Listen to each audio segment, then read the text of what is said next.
ಯಶಸ್ಸು ಅಂತಿಮವಲ್ಲ, ಸೋಲು ಮುಕ್ತಾಯವಲ್ಲ.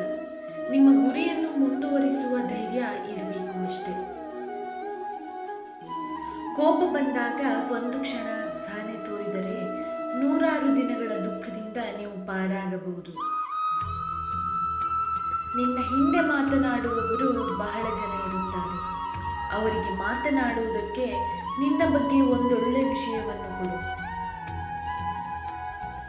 ನೀವು ಸಂಪೂರ್ಣವಾಗಿ ಮುರಿದು ಹೋದಾಗ ನೀವು ಕಿರುನಗೆಯನ್ನು ಬೀರಲು ಸಾಧ್ಯವಾದರೆ ಜಗತ್ತಿನಲ್ಲಿ ಯಾರೂ ನಿಮ್ಮನ್ನು ಮುರಿಯಲು ಸಾಧ್ಯವಿಲ್ಲ ಎಂದು ನಂಬಿರಿ.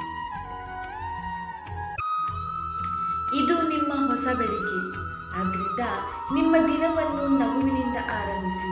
ನಿಮ್ಮ ನಗುವಿನಂತೆ ಪ್ರಕಾಶಮಾನವಾಗಿ ಮಾಡಲು ಪ್ರಯತ್ನಿಸಿ.